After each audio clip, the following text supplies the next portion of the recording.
Halo semuanya, di sini kami akan menjelaskan mengenai model pengukuran produktivitas pada tingkat internasional, nasional, dan perusahaan. Adapun yang menjadi anggota kelompok kami yaitu Joyce MT Aritonang dengan NIM 210403046, Alfredo Yosafat Marbun dengan NIM 210403049, dan Sophia Cindy Sutumeang dengan NIM 210403062. Yang pertama akan kita bahas yaitu pengukuran produktivitas pada tingkat internasional. Pengukuran produktivitas internasional dapat dilakukan melalui perbandingan beberapa komponen yaitu sebagai berikut. Yang pertama, perbandingan nilai output bruto per unit tenaga kerja. Yang kedua, perbandingan nilai output neto per unit tenaga kerja. Yang ketiga, perbandingan output fisik yaitu bruto maupun neto per unit tenaga kerja. Dan yang terakhir, perbandingan input bahan. Pada dasarnya, pengukuran produktivitas internasional dapat dilakukan dalam beberapa bentuk. Yang pertama, pengukuran berdasarkan produk, yang kedua, pengukuran berdasarkan industri, dan yang ketiga, pengukuran berdasarkan industri manufaktur.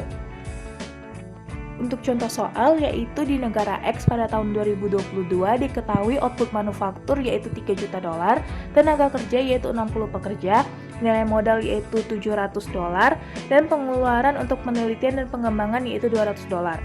Jadi yang pertama harus kita cari itu yaitu menghitung input produksi yang didapatkan dengan rumus jumlah tenaga kerja dikali penggunaan modal dikali pengeluaran untuk penelitian dan pengembangan.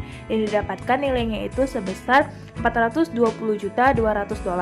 Lalu kita hitung output per unit input produksinya dengan rumus output manufaktur dibagi input produksi. Sehingga kita dapatkan output per unit input produksi untuk negara X yaitu 0,0071. Yang selanjutnya yaitu produktivitas tingkat nasional. Produktivitas tingkat nasional menggambarkan tingkat pertumbuhan suatu negara berdasarkan kekuatan-kekuatan yang dimilikinya, antara lain kekuatan yang berbentuk perusahaan atau industri dalam negara tersebut, sosial, ekonomi, lingkungan, dan kondisi politik. Peningkatan produktivitas nasional sangat tergantung pada peningkatan produktivitas semua kekuatan yang ada dalam suatu negara. Artinya, peningkatan produktivitas nasional dapat tercapai jika terjadi peningkatan produktivitas pada kekuatan yang ada dalam negara tersebut. Peningkatan produktivitas nasional dipengaruhi oleh beberapa faktor yaitu yang pertama pertumbuhan ekonomi, yang kedua tenaga kerja, yang ketiga pengembangan bidang pendidikan dan pelatihan, yang keempat inovasi teknologi. Untuk contoh soal, pada tahun 2022 di negara Y, diketahui PDB-nya yaitu $2,8 miliar, jumlah penduduk usia kerja yaitu 60 juta orang, jumlah jam kerja seluruh tenaga kerja yaitu 100 jam, tingkat pendidikan rata-rata yaitu 12 tahun sekolah. Lalu yang ditanya itu produktivitas sumber daya manusia. Langkah pertama, kita harus menghitung produktivitas tenaga kerja yang didapatkan dari rumus PDB dibagi jumlah jam kerja, dan didapatkan produktivitas tenaga kerjanya yaitu $28 per jam. Lalu kita hitung produktivitas sumber daya manusianya dengan rumus PDB dibagi jumlah penduduk usia kerja dikali tingkat pendidikan rata-rata. Sehingga didapatkan untuk produktivitas sumber daya manusianya yaitu $3.888,89 per tahun. Yaitu produktivitas perusahaan. Produktivitas suatu perusahaan merupakan kemampuan perusahaan dalam menghasilkan barang atau jasa dan menggunakan sumber daya yang tersedia secara efisien.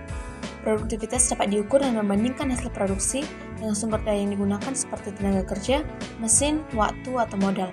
Tujuan utama produktivitas perusahaan adalah meningkatkan output sekaligus mengurangi biaya produksi atau menggunakan sumber daya yang ada dengan lebih efisien. Model produktivitas perusahaan itu ada 6. Yang pertama itu ada produktivitas produksi, yang kedua produktivitas organisasi, yang ketiga ada produktivitas penjualan, yang keempat produktivitas produk, yang kelima produktivitas tenaga kerja, dan yang keenam yaitu produktivitas modal. Untuk contoh soalnya diketahui output manufaktur sebesar $2 juta, kemudian jumlah jam kerja 10.000 jam, nilai modal yang mencakup mesin dan peralatan $300.000, pengeluaran untuk bahan baku $500.000. Yang ditanya yaitu menghitung produktivitas multifaktornya.